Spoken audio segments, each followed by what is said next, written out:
All right, let's jump right in. If you're heading into the world of pharma, you're going to hear the term CMC a lot. But we're not just talking about filling out some forms here. Today, we're diving into what's called strategic CMC. So what's the real difference here? Well, standard CMC is pretty reactive. It's about compliance, checking the boxes and making sure you're following the rulebook that's already there. But strategic CMC, that's proactive. It's about designing your manufacturing process so intelligently that you are, in a way, writing the playbook for your own drug success. It's really the difference between being a player on the field and being the architect of the entire game. And that right there is the core shift we're talking about today. It's about moving from the mindset of a technician who's just focused on the one task in front of them to that of an architect who sees the entire blueprint. Understanding this shift is absolutely crucial for your future, because this is where the science meets business strategy and regulatory success. Now, what's so interesting about this is how it defines the goal. See, this isn't just about making a drug. It's about making that drug in a way that perfectly lines up with your clinical trials and with what regulators need to see. The whole purpose is to do two things: speed up that approval process and dramatically lower the chances of hitting a really costly, time-consuming roadblock. So to build that winning strategy, you first have to understand the fundamental building blocks. Let's break down exactly what CMC is so we can see how to put all these pieces together into a winning plan. Okay, so officially, CMC stands for Chemistry, Manufacturing, and Controls. For those of you who are thinking about a career in regulatory affairs, this is going to be your world.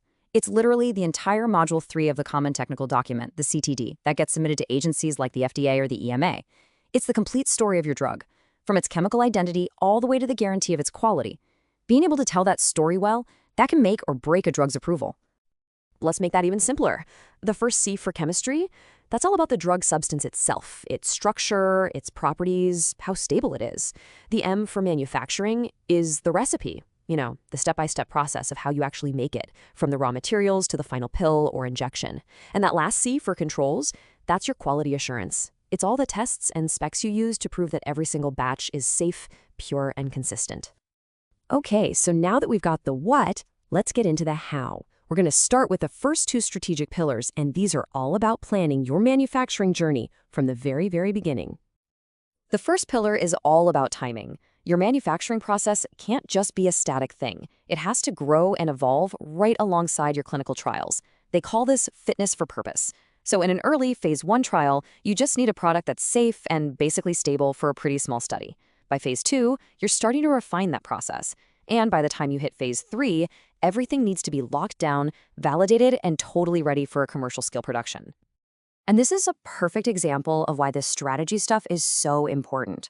If you change your manufacturing process too much between, say, phase 2 and phase 3, regulators will put the brakes on.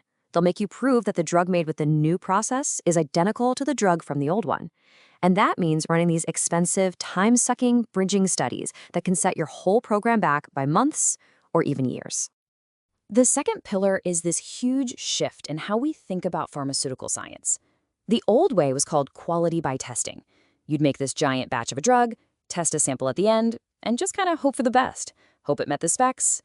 The modern, strategic way, and the way regulators now expect, is quality by design, or QBD. Here, you don't hope for quality. You design the process to guarantee it from the very beginning. So, how does that work really? Well, first, you identify what really makes your drug work. Its critical quality attributes, or CQAs, things like its purity or dissolution rate. Then you scientifically link those attributes back to specific steps in your manufacturing process, the critical process parameters, or CPPs, like temperature or mixing speed. And the result, you have a deep, fundamental understanding of your process. That means fewer failed batches, and because you've shown regulators you are in total control, you often get a lot more flexibility down the road. Well, the benefits are clear, and they are powerful. You get drugs approved faster, period.